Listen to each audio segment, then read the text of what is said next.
নমস্কার। কে ভালো তৃণমূল হবে এই নিয়ে দিল্লিতে এবং পশ্চিমবঙ্গেও শুনছি প্রতিযোগিতা লেগে গেছে। এবার দিল্লি যেহেতু ভারতবর্ষের রাজধানী, সে নিয়ে হইচইটা একটু বেশি হয়েছে। সেখানে এমপিরা রীতিমতো কে বা আগে প্রাণ করিবেক দান করে কে বিজেপিতে ঢুকে পড়বেন বা এই নিয়ে লাফালাফি করছেন। মানে সবাইকেই তো ভালো ছেলে বা ভালো মেয়ে হতে হবে। বাংলা কবিতাতেই আছে, আমাদের দেশে কবে সেই ছেলে হবে, কথায় না বড় হয়ে কাজে বড় হবে। তো ওরা কাজ করে দেখানোর চেষ্টা করছিলেন। এখন কেউ আর বলেননি যে দম বন্ধ হয়ে আসছিল পুরনো দলে, বললে লোকে বোধহয় ঠাট্টাইয়ার্কি করবে, কিন্তু কাজ করে দেখানোর সদিচ্ছা তো তাতে যেতে পারে না। ফলে কাজ করার ইচ্ছাটা তাদের আছে এবং কাজ করে দেখানোর চেষ্টা করছেন দিল্লিতে। তো কতজন ঠিক ভালো ছেলে বা ভালো মেয়ে হবেন সংখ্যাটা নিয়ে একটু কনফিউশন আছে। প্রথমে শুনছিলাম যে 20 জন ভালো হয়ে গেছিলেন, তারপর দেখা গেল যে না 20 জন না 12 জন। তো এখন শুনছি চিত্রতারকা দেবও নাকি উল্টো সুর গাইছেন, তিনি মিটিংয়ে ছিলেন বটে এবং খবরের কাগজে পড়েছি স্বয়ং মুখ্যমন্ত্রী তার গালও টিপে দিয়েছিলেন, কিন্তু তারপরেও তিনি নাকি ঘুরে গেছেন। তো দেখা যাচ্ছে যে আজকালকার ছেলেপুলে, দেব অবশ্য ঠিক আজকালকার ছেলেপুলে নন, কিন্তু যাই হোক তরুণ তো, নায়ক মাত্রই তরুণ। তো তরুণদের তেমন শ্রদ্ধা ভক্তি নেই, ভালোবাসা শ্রদ্ধা সম্মান ভালোবাসা স্নেহ এসবের মর্যাদা তারা আজকাল আর দেয় না। তো যাই হোক সব মিলিয়ে অবস্থা যেখানেই হোক, যারা ভালো হচ্ছেন, কেউ কেউ ভালো হচ্ছেন দিল্লিতে, তাদের উদ্দেশ্যে আর কোনো ডিম নেই, তারা একদম খুব ভালো। আর যারা ভালো হচ্ছেন না তাদের উদ্দেশ্যে ডিম টিম ইত্যাদি ছোড়া হচ্ছে, কোনো কোনো সময় পাথরও ছোড়া হচ্ছে দেখছিলাম, পাথরকেও ডিম বলে চালিয়ে দেওয়া হচ্ছে। তো এই সব মিলিয়ে চলছে দিল্লির রাজনীতি। পশ্চিমবঙ্গেরও দিল্লির কথা দিয়ে যেহেতু শুরু করলাম, তো যেটা মনে হচ্ছে যে কেন্দ্রীয় সরকার এইবার কিন্তু তীব্র গতিতে 2/3 সংখ্যাগরিষ্ঠতা পেয়ে যাবেই যাবে, এরকম একটা মনে হচ্ছে যে কেউ আটকাতে পারবে না। যেমন বাংলায় জয় কেউ আটকাতে পারেনি, অনেকে অনেক চেষ্টা করেছিল, কিন্তু নানা জায়গা নানা ছল বল কৌশল দিয়ে, রাজনৈতিক কৌশল দিয়ে ঠিক দখল করে নেওয়া হয়েছে। তো কুল্লে ওনাদের ছিল 240টা আসন, বিজেপি 240টার মতো। কিন্তু যে গতিতে এগোচ্ছেন, খবরের কাগজে পড়লাম যে জোট ফোট নিয়ে 300 ইতিমধ্যেই টপকে যেতে চলেছেন। তারপরে একটু দূরেই 2/3 হলেই ওই ডিলিমিটেশন ইত্যাদি যা যা করার চেষ্টা করেছিলেন সবই করে ফেলতে পারবেন। তো কিছু কিছু বাম মনস্ক ব্যক্তি বলে যারা পরিচয় দেন, তারাও দেখছি এতে খুব আনন্দ করছেন। তো কেন তারা লাফাচ্ছেন জানি না, যাদবপুরে তো তাদেরও বেধড়ক ঠ্যাঙানো ফ্যাঙানো হয়েছে। তো এরপরে আরও খাবেন, যে এখন একটু ছেড়ে রাখা হয়েছে। যদ্দূর আমার ধারণা যে একটু বাবা নেচে নে, তারপর কিন্তু তোদেরও দিন আসছে। তো তাতে এত আনন্দ পাওয়ার কী আছে আমি জানি না। মানে বলি যখন দেওয়া হয় কালী পুজোর সময়, তখন আমি শুনেছি যে কিছু কিছু ছাগলরা যাদের বলি দেওয়া হচ্ছে না, অন্যকে যখন দেওয়া হয় তখন তারা নিশ্চিন্তে কাঁঠাল পাতা চিবোয়, কিন্তু নাচানাচি করে বলে তো কখনো শুনিনি। এটা কেন বামরা করছেন সেটা আমার কাছে, মানে সব বামরা করছেন না অতি অবশ্যই, কেউ কেউ করছেন, এটা আমার কাছে পরিষ্কার না। আর এই যে শুধু তৃণমূলই দলে দলে যোগ দিয়ে 2/3 করে দিচ্ছে তা তো ব্যাপারটা নয়। মানে তৃণমূল যদি তৃণমূলকে যদি দখল করতেই হয় তাহলে অনেক সহজে দখল করে নেওয়া যেত, কিন্তু শুধু তৃণমূল নিয়ে ব্যাপারটা নয়, সারা দেশেই ঘটছে। এই একটা জিনিসই ঘটছে তাও নয়। ধরুন মধ্যপ্রদেশের কথা, এই খবরের কাগজে পড়লাম যে মধ্যপ্রদেশে কংগ্রেসের রাজ্যসভা প্রার্থী ছিলেন মীনাক্ষী নটরাজন, তো তার মনোনয়ন বাতিল হয়ে গেছে। তো তিনি নাকি নিজের সম্পর্কে তথ্য গোপন করেছিলেন হলফনামায়। হায়দ্রাবাদের এক আদালতে তার নামে ফৌজদারি মামলা আছে, সেটা নাকি গোপন করে গিয়েছিলেন। সেই নিয়ে রিটার্নিং অফিসারের কাছে তথ্য গোপন করার অভিযোগ জানান বিজেপি নেতা কৈলাস বিজয়বর্গী এবং রাকেশ সিং, এবং তারা বললেন প্রার্থীপদ বাতিল করতে হবে, এবং রিটার্নিং অফিসার প্রার্থীপদ বাতিল করে দেন। এখানে কোন ধরনের নির্বাচন কমিশন আছে আমি ঠিক জানি না, সেটাও কি জ্ঞানেশ কুমারের অধীনে পড়ে জানা নেই, কিন্তু যাই হোক নির্বাচনী অফিসার তো তারা দাবি মেনে নিয়ে বাতিল করে দেন কংগ্রেসের মনোনয়ন, কংগ্রেস প্রার্থীর মনোনয়ন। তো সবই গণেশ কুমারও সব কিছুই আইন মেনে করেছিলেন, এখানেও নিশ্চয়ই সমস্ত কিছু আইন মেনেই হয়েছে। কিন্তু আমারই দুর্ভাগ্য, আমি এর আগে কখনো শুনিনি যে কোনো রাজ্যসভা নির্বাচনে কোনো প্রার্থীর প্রার্থীপদ বাতিল হয়ে গেল। হয়ে থাকতেও পারে এক আধটা, কিন্তু পারতপক্ষে এগুলো শোনা যায় না। এক অলৌকিক ব্যাপার যে বিজেপি জমানাতেই এই সমস্ত দুর্ধর্ষ জিনিস ক্রমাগত ঘটে চলেছে। পশ্চিমবঙ্গ বিজয়, দিল্লি বিজয়, তার আগে মহারাষ্ট্র বিজয়, তার আগে পাঞ্জাবের যে সমস্ত এমপিরা ছিলেন ঝপাঝপ যোগ দিলেন, তৃণমূলের এমপিরাও শুনছি ঝপাঝপ যোগ দেবেন। আবার কেউ কেউ বলছেন যোগ দিতে পারবেন না, সমস্যা আছে, তারা একটা ত্রিশঙ্কুর মতো মাঝ রাস্তায় ঝুলে থাকবেন। ওদিকে মধ্যপ্রদেশে রাজ্যসভার মনোনয়ন বাতিল হয়ে যাচ্ছে। তো এই সমস্ত অলৌকিক জিনিস এমনি এমনি তো হয় না, অনেক পুণ্য করে থাকলে পুণ্যাত্মাদের এরকম হয়। একদম সহি সনাতনী যে জমানা এসে গেছে সেটা পরিষ্কার বোঝা যাচ্ছে। তো এই সমস্ত জমানাতেই এরকম হয়। তো যারা বিধর্মীদের বিরুদ্ধে যুদ্ধ করে তাদের প্রতি ঈশ্বর এরকমই সদয় হন। ওই দেখুন, রাশিয়ায় কমিউনিস্টরা ক্ষমতায় ছিল, সরিয়ে পুতিন ক্ষমতায় এলেন। এখন যে অবস্থায় রাশিয়াতেও এইরকমই নির্বাচন হয়, একদম অবাধ তুখোড় গণতন্ত্র, ভয়ানক বাকস্বাধীনতা। খালি ভোট এলেই দেখা যায় যে পুতিনের বিরুদ্ধে যে সমস্ত প্রার্থীরা আছেন তারা সরে যাচ্ছেন, কেউ কেউ সরে যান, কেউ কেউ মরে যান, নানা জিনিস হয়, কিন্তু নির্বাচনটা হয় অবাধ। ফলে তিনি যে বিধর্মের বিরুদ্ধে যুদ্ধ করেছেন, বিধর্মীদের বিরুদ্ধে, তার একটা তো ফলাফল আছে, তাকে ঈশ্বর নিশ্চয়ই আশীর্বাদ করেন। এবং ভারতবর্ষের যে সহি সনাতনীরা আছেন তাদেরও নিশ্চয়ই আশীর্বাদ করেন। সবটাই খুব নিয়ম মেনে হয়, কিন্তু আশীর্বাদ তো এমনি এমনি হয় না। ঈশ্বরের আশীর্বাদ থাকলে নানা সময় নানা অলৌকিক ঘটনা ঘটতেই থাকে। তো এটাও আমরা সেভাবেই ধরে নেব। তো ওদিকে দিল্লিতে এই সমস্ত কিছু ঘটছে, রাশিয়া ফাশিয়ার কথা ছেড়েই দিন।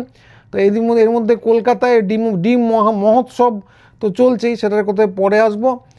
তার মধ্যে একটা খুচরো গ্রেপ্তার হয়ে গেছে। গ্রেপ্তার তো হচ্ছিলই, অনেকেই হচ্ছিলেন। যে এই জমানায় যতজন সাংবাদিক গ্রেপ্তার হয়েছেন, বিগত জমানায় স্বাধীন লোকজন তত বেশি গ্রেপ্তার হননি। সাংবাদিক বা ধরুন যারা মত প্রকাশ করছেন, এই এক মাসেই যতজন গ্রেপ্তার হয়েছেন, বিগত জমানায় বোধহয় সারা সরকারের 15 বছরে তার থেকে অনেক কম লোকজন গ্রেপ্তার হয়েছেন। তো গতকাল না পরশু গ্রেপ্তার হয়েছেন এনকে ডিজিটালের সাংবাদিক প্রবীর বিশ্বাস। তো ওর যে আইনজীবী আছেন অনির্বাণ বন্দ্যোপাধ্যায়, তার লেখা পড়ে জানলাম যে মত প্রকাশের জন্য, একটা লেখার জন্য, ফেসবুকে একটা পোস্টের জন্য তাকে গ্রেপ্তার করা হয়েছে। পোস্টের মধ্যে আপত্তিকর কিছু আছে কিনা সে আইন আদালত বলবে। আমার খুব একটা এর জন্য গ্রেপ্তার করা হয়, যদি ওটার জন্যই হয়ে থাকে, তো সেরকম কিছু আমার মনে হয়নি, ব্যক্তিগত ধারণা। তো প্রবীরবাবুকে আদালতে তোলা হয়েছিল গতকাল। তিনি গতকাল নয়, আজই গতকাল তোলা হয়েছিল। তিনি জামিন পাননি।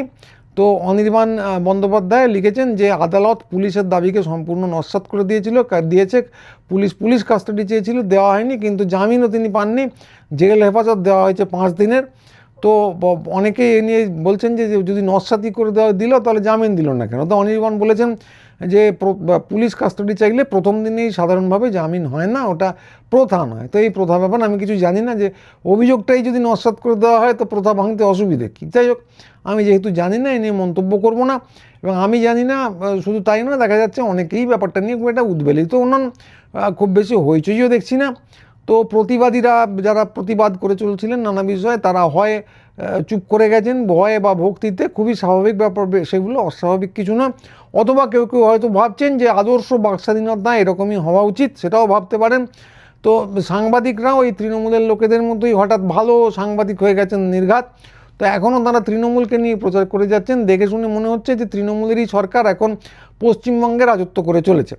আর তৃণমূল দলটা কোথায় গেল সে এক গবেষণার বিষয়। দিল্লির কথা তো বললামই, কে ভালো হবেন এ নিয়ে প্রতিযোগিতা হুড়োহুড়ি চলছে, কে কাকে ঠেলে আগে ভালো হয়ে যাবেন। পশ্চিমবঙ্গেও সেরকম চলছে নেতাদের মধ্যে। তো ভালো তৃণমূল, কালো তৃণমূল, মৃত তৃণমূল, ধৃত তৃণমূল ইত্যাদি নানা ভাগে বিভক্ত হয়ে গেছে দলটা। উল্টো দিকে বামরা ব্যস্ত হকার উচ্ছেদ নিয়ে, সে কাজটা ভালোই করছেন, নিজেদের প্রতিবাদ করছেন। কিন্তু কথা হচ্ছে যে খুচরো এক একজন সাংবাদিকের বাকস্বাধীনতা চলে গেল, জেলে ঢুকে গেলেন কিছুদিনের জন্য। তো এই নিয়ে আর চেঁচামেচি করার অবকাশ কোথায় লোকজনের। ফলে প্রবীর বিশ্বাস ঢুকেছেন, সে নিয়ে কিছু হইচইও হচ্ছে না। তো এর মধ্যে আরও একটা জিনিস ঘটেছে, যেটার কথা বলছিলাম আগেই, যে ডিম মহোৎসব। তো চারদিকে বিভিন্ন রকম মারধর হচ্ছে, ডিম ছোঁড়া হচ্ছে, কোত্থেকে জানি না। কিছু হলেই ডিম হাতে কিছু লোকজন হাজির হয়ে যাচ্ছেন। তারা দূর থেকে অনেক সময় ছুটছেন, কাছে এসে ডিম ভেঙে মাখিয়ে দিচ্ছেন, তাও দেখছি, মানে ভিডিও তো দেখছি, সামনাসামনি তো দেখিনি। তবে শুনতে পাচ্ছি সবই নাকি জনরোষ। তো নানা জায়গায় মানে জনরোষ, খুব বেশি জনতা দেখতে পাচ্ছি না, কিন্তু শুনছি সব কটাই জনরোষ। এবং একই সঙ্গে নানা জায়গায় বোতল, কন্ডোম এসব পাওয়া যাচ্ছে। তো কেন আমি বুঝতে পারছি না, খাট, বোতল, কন্ডোম সবই এক জায়গায় পাওয়া যাবে, কীভাবে পাওয়া যাচ্ছে আমি ঠিক জানি না। তো এছাড়াও পাওয়া যাচ্ছে ত্রিপল নানা জিনিসপত্র, সবই বেশ একদম ফটোজেনিকভাবে পাওয়া যাচ্ছে সমস্ত জায়গায়। হ্যাঁ, তো নেটে ছবি দেখলাম যে মারধর ভালোই হচ্ছে, এক মহিলাকে বেধড়ক ঠ্যাঙানো হচ্ছে, সে ভিডিও আর দেখাবো না, মহিলারাই মারছেন। তো কারণ শুনলাম তিনি নাকি কোনো তৃণমূল নেতার স্ত্রী। তো তৃণমূল নেতার স্ত্রী হলেই কেন মারধর করা হবে বুঝতে পারছি না, এটাকেই বোধহয় আইনের শাসন বলে। এমনকি যদি তিনি চুরি চামারিতে অভিযুক্ত হন তাহলেই বা কেন মারধর করা হবে আইনের বিচার না করে, সেটাও বুঝতে পারছি না। প্রথমে তো তদন্ত হবে, তারপর তদন্তে কিছু প্রমাণ পাওয়া গেলে গ্রেপ্তার করা হবে, তারপর আদালতে তোলা হবে, ইত্যাদি নানা পদ্ধতি আছে বলে আমরা জানতাম, কিন্তু সেগুলো আমি ঠিক জানি না, সেগুলো বোধহয় এখন আর অনুসরণ করা হচ্ছে না। তো এইটাকেই এখন বোধহয় মানে নিউ নর্মাল বলা হয় না, সেরকম আইনের শাসন বলা হচ্ছে।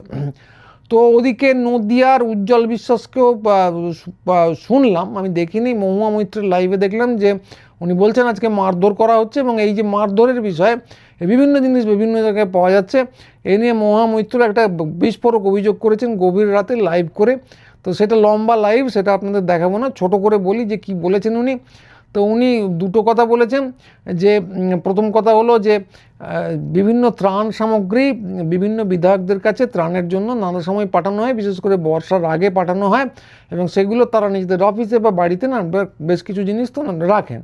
তো এর সত্য মিথ্যা আমি বলতে পারবো না, তবে একটা ব্যাপার জানি যে বিধায়কদের তাদের কোটায় বিভিন্ন জিনিস, অন্তত টাকা তো পাঠানো হয়, কারণ নানা জায়গায় অ্যাম্বুলেন্সে অমুকের কোটা থেকে অ্যাম্বুলেন্স বানানো হয়েছে লেখা অ্যাম্বুলেন্স ঘুরে বেড়াতে দেখি। তো জিনিসপত্র নিয়ে আমি জানি না। তো মহুয়া মৈত্র যেটা বলেছেন জিনিসপত্রও পাঠানো হয়, এবং তারপর নতুন জমানা আসার পর বিডিওদের নাকি চিঠি পাঠানো হয়েছিল যে ওই সমস্ত ত্রাণ সামগ্রী তারা নিয়ে আসুন। তো বিডিওরা নাকি কর্ণপাত করেননি। তারপরে এই ভদ্রলোক উজ্জ্বল বিশ্বাস, এর ক্ষেত্রে অন্তত যেটা ঘটেছে বলে উনি দাবি করছেন যে তিনি চিঠি লেখেন বিডিওকে এবং জিনিসপত্রগুলো নিয়ে যাওয়া হোক বলে। তো বিডিও সময় দিয়ে তারপর অফিস থেকে গাড়ি নিয়ে আসে, এবং সঙ্গে আসেন কিছু বিজেপির লোক, তারা যথারীতি হাতে কিছু ডিম নিয়ে আসেন এবং ডিমগুলো ছুঁড়ে মারা হয়, ভাঙা হয় ইত্যাদি। তো অভিযোগটা খুবই বিস্ফোরক। তো এখানে প্রশাসনের সঙ্গে একদম বিজেপির জড়িয়ে থাকার অভিযোগ করা হচ্ছে, এবং তারপর নাকি উনি বললেন যে উজ্জ্বল বিশ্বাসকে ধরে নিয়ে গিয়ে গ্রেপ্তার করা হয়েছে, যারা এসেছিল ডিম ছুঁড়েছিল তাদের বিরুদ্ধে কিছু বলা হয়নি। তো ফলে যে অভিযোগটা, তো সেটা হচ্ছে যে আইনসঙ্গতভাবেই কাজ করছেন বিধায়করা অনেকেই, কিন্তু তাদেরকে ধরছে প্রশাসন অন্যায়ভাবে, এক, এবং দুই হচ্ছে এইটাকে মিডিয়ায় দেখানো হচ্ছে জনরোষ বলে, এবং তিন হচ্ছে যে বস্তুত প্রশাসন আইনের শাসন জারি না করে বিজেপির লোকেদের সঙ্গে হাতে হাত মিলিয়ে তাদেরকে মারধর করার সুযোগ করে দিচ্ছে। তো এর সত্য মিথ্যা আমি জানি না, অভিযোগটা উনি করেছেন, কিন্তু কথা হলো যেটা বলতে পারি যে উনি সঠিক কথা যদি নাও বলেন, তাহলেই বা প্রশাসনের উপস্থিতিতে এরকম একটা মব জাস্টিস করা হবে কেন? তৃণমূলের সমস্ত বিধায়করা বা নেতারা সোনায় সোহাগা, তারা কেউ কখনো চুরি টুরি করেন নিয়ে তো হতে পারে না, নিশ্চয়ই হয়েছে। এবার তা যদি হয় তার তো একটা প্রপার প্রসিডিওর থাকবে। আগে দেখছিলাম কোথায় কোমরে দড়ি দিয়ে ঘোরানো হচ্ছে, আর তারপর দেখলাম যে ডিম ছুঁড়ে মারধর করা হচ্ছে। তো এর তো কোনো মানে নেই, এগুলো তো কোনো প্রপার প্রসিডিওর নয়, পদ্ধতিও নয়। যদি কেউ চুরি চামারির অভিযোগে অভিযুক্ত হন, তার বিরুদ্ধে এফআইআর হবে, তদন্ত হবে, আগেই যেটা বললাম যে তদন্তে যদি তিনি দোষী দেখা যায় তাহলে গ্রেপ্তার হবে, তারপর আদালত বিচার করবে ঠিক কি ভুল। কিন্তু এই যে মব জাস্টিস, এসে ডিম ছুঁড়ে মেরে দিলাম বা মারধর করলাম, তো এইগুলো গণতন্ত্রের পক্ষে মোটেই ভালো বিজ্ঞাপন নয়, এটুকু বলতে পারি। অবশ্য গণতন্ত্রের পক্ষে বিজ্ঞাপন দিতে হবে, গণতন্ত্রটাকে রক্ষা করতে হবে, অন্তত গণতন্ত্র আছে চোখের সামনে এটা দেখাতে হবে। এটাই খুব সম্ভবত এটা ওল্ড ফ্যাশন হয়ে গেছে। নইলে অন্তত গণমাধ্যমগুলো, মানে অনেকগুলো স্তম্ভ আছে তো গণতন্ত্রের, তো চতুর্থ স্তম্ভ যাকে বললি, চতুর্থ স্তম্ভ এটা নিয়ে একটু হইচই করতো, দেখাতো। কিন্তু তারা যেভাবে তারা যে জিনিসটা শুরু করেছে তাতে মনে হচ্ছে না তাদেরকে চতুর্থ স্তম্ভ বলা যেতে পারে, কারণ গণতন্ত্র নিয়ে কথা বলাটাই বোধহয় আউট অফ ফ্যাশন হয়ে গেছে, আর বাকি স্তম্ভগুলোর কথা নাই বা বললাম। তো ফলে ব্যাপারটা আমার পক্ষে বিপজ্জনক মনে হচ্ছে, যদিও অনেকেই প্রচুর আমোদ খুঁজে পাচ্ছেন, কিন্তু আমি পাচ্ছি না, আমারই দোষ হবে নিশ্চয়ই। তো সেই জন্য সকলের কাছে ক্ষমা প্রার্থী। তা কী আর করা যাবে, যারা ঘটনাগুলো জানেন বা জানেন না এবং আমার ভিডিওটা দেখলেন তারা দেখতে থাকুন, এই সমস্ত খবরাখবর আরও কিছু পেলে আপনাদের জানাবো। আর ভিডিওটা পছন্দ করলে চারদিকে ছড়িয়ে দিন, যতক্ষণ বলার সুযোগ আছে ততক্ষণ বলবো, যদি না সুযোগ পাওয়া যায় আর বলবো না। তো যতক্ষণ দেখা যাচ্ছে ততক্ষণ এই চ্যানেলটা একটু সাবস্ক্রাইব করুন, লাইক করুন, হাইপ করুন। আর সবাই যতক্ষণ পারা যায় ভালো থাকুন। আজকে এইটুকুই, নমস্কার।